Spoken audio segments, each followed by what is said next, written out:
Nous sommes en ligne avec David Glickman, qui est fondateur du site www.livetraders.fr. David, ce matin, voulait nous parler de l'évolution du CAC 40. Il faut dire que ces derniers temps, il a beaucoup bougé. En janvier, c'était plutôt une euphorie. Il était tout dans le vert. Et puis, avec la hausse des rémunérations aux États-Unis, puis après aussi avec différents points, le CAC 40 a un petit peu diminué. Alors, David Glickman, que pouvez-vous nous dire ce matin sur l'évolution du CAC 40 sur ces 12 derniers mois et je suppose en particulier sur le mois de janvier? Oui, tout à fait, Géraldine. Bonjour à tous avant tout. Et je dirais que c'est pour moi la semaine la plus importante de l'année, cette fin février, tout simplement parce que elle peut nous apporter un élément de réponse sur la double question que je vous avais posée la semaine, c'était il y a 2 semaines, ou voire même je crois que c'était en début janvier, et qui était pour moi centrale en 2018, c'est-à-dire est-ce que la baisse de 500 points de 5550 à 5000, 5050 grosso modo, est un simple épiphénomène qui sera vite balayé peut-être en mars ou en avril, en tout cas dans les prochaines semaines. Donc est-ce que c'est un simple épiphénomène ou bien au contraire, est-ce que cela ne porte-t-il pas les germes d'un prochain marché baissier avec à terme la cassure des 5050 et surtout du niveau crucial des 4930. Donc c'est ce qui me semble être le plus important en termes de données mensuelles parce que effectivement je vous ai présenté un chart d'illustration avec la cassure de la trendline initiée depuis juin 2016 avec le Brexit à 3950 et qui relie tous les points bas. Donc 3950, 4500, 5000, etc., etc. Et tout récemment, le niveau des 5320 points. Donc effectivement, en données de daily, on a cassé cette trendline-là, mais en données mensuelles, comme le mois n'est pas terminé, là, tout l'enjeu consiste justement à savoir si on va pouvoir repasser et clôturer surtout ce niveau des 5320 points. Alors je vais revenir sur l'importance de ces 5320 points, mais avant, je voudrais revenir sur les 2 stratégies que j'avais évoquées avec vous, c'est-à-dire dans un premier temps, travailler une stratégie pour viser les 5000 points. Alors ça a été fait sur les futurs 4970, 5000, ça n'a pas été fait sur le cash. On a fait effectivement 5050 au plus bas. Et la question qui devait se poser suite à ce quasi-tête, on va dire, des 5000, c'était justement de savoir si le mouvement sur 4970, 5000 sur les futurs était un mouvement de sell-off ou bien au contraire, il fallait envisager donc un nouveau test des 5000. Mais auquel cas, il fallait surtout envisager une structure de rebond pour viser un retour sur les 5300, 5320. Donc ça a quasiment été fait puisqu'hier on a touché les 5296. Je dirais qu'en données, en stratégie intraday, la question c'est de savoir si justement on doit jouer finalement ce test réel des 5310, 5320.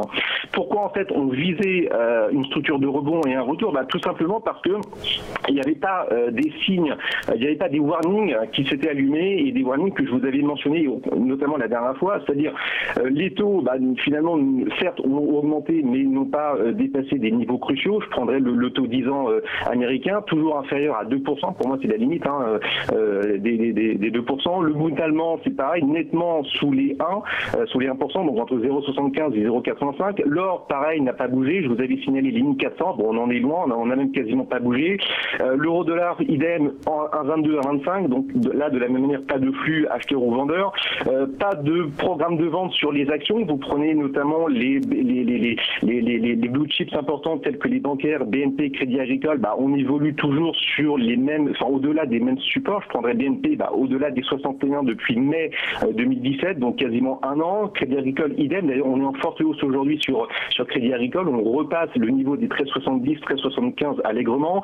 LVMH, idem, 235. Là, c'est pareil, c'est un support clé. Et puis, je vous avais effectivement signalé Unibail, une foncière qui était pour moi potentiellement attaquable en tout cas dans les premiers, au niveau des premiers warnings, c'est-à-dire qu'on semble casser le niveau des 190. Donc parmi, si vous voulez, l'éventail des warnings à scruter, à regarder, je dirais que Unibail est peut-être le premier élément inquiétant, mais encore une fois, il ne s'agit pas de dire on short le CAC parce que Unibail est baissier, mais ça peut constituer effectivement un premier élément négatif qui reste encore une fois à confirmer. Donc on a des warnings qui potentiellement peuvent s'allumer. La question question, c'est est-ce que après ce test des 5300, 5320 points, est-ce qu'on ne va pas avoir d'autres warnings qui vont s'allumer et qui, au fur et à mesure, vont plomber le CAC 40 avec à terme une cassure des 4930 et 5000. Donc aujourd'hui, il est encore trop tôt pour se prononcer et c'est la raison pour laquelle moi je vous propose une stratégie qui consiste en fait, toujours une stratégie swing, qui consiste à jouer pour février et mars, et un range entre 5100, 5120 donc au niveau du support et 5300, 5320 au niveau de la résistance, parce que je considère que le niveau des 5320 est extrêmement important pour 4 points. D'abord, c'est un niveau de retracement des 50% de toute la baisse, tout simplement entre 5070 et 5050. Vous prenez la moitié, vous arrivez à 5310, 5320. 5320, c'est aussi le passage de la trendline que je vous ai mentionné donc sur le chart d'illustration en vert.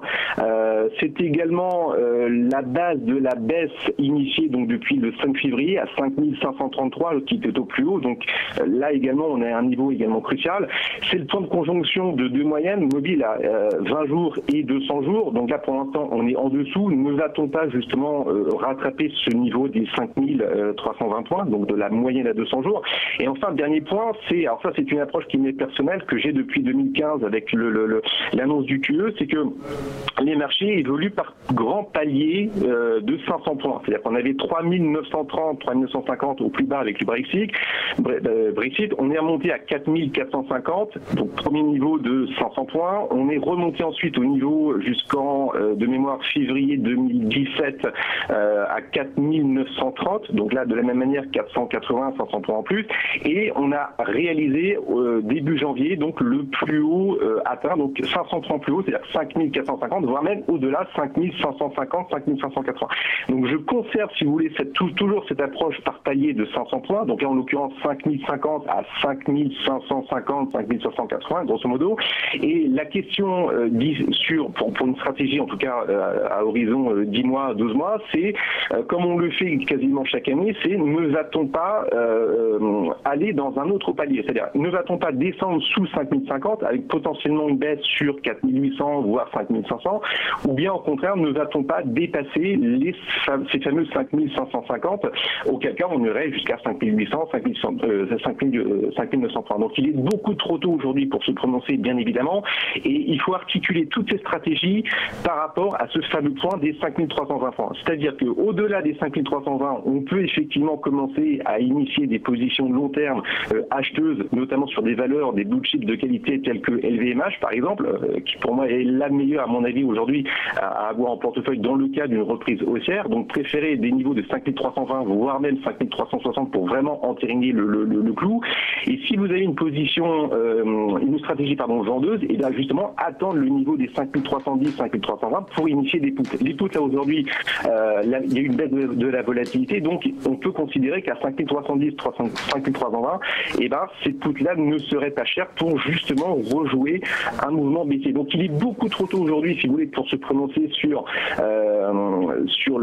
l'évolution long terme du CAC 40, et on doit avant tout, je pense en tout cas sur cette fin février, début mars, on doit avant tout déterminer un petit peu la réaction que l'on aura sur le niveau des 5310, 5320. Si effectivement on reflue avec un retour à 5110, 5150, ça voudra dire potentiellement que le CAC commence à être plombé. Je vais vous prendre une image très simple. Imaginez que vous mettez, alors là je vous renvoie à vos cours de physique de terminale ou première, il y a peut-être une dizaine d'années en ce qui vous concerne, à savoir vous mettez par exemple une boîte d'allumettes sur une surface d'eau, et vous mettez une pièce, puis une deuxième, puis une troisième, puis une quatrième. Il y a un moment donné où, a fortiori, vous en doutez bien, la boîte d'allumettes va commencer à s'alourdir, et on risque, à chaque pièce de monnaie que vous mettez, et bien on risque effectivement que la boîte d'allumettes coule.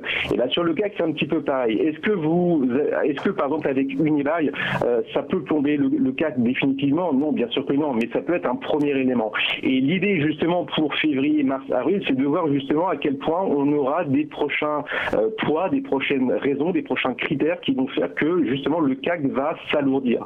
Il va peser et il va avoir une tendance qui va peser, qui va s'alourdir, qui potentiellement peut se retourner.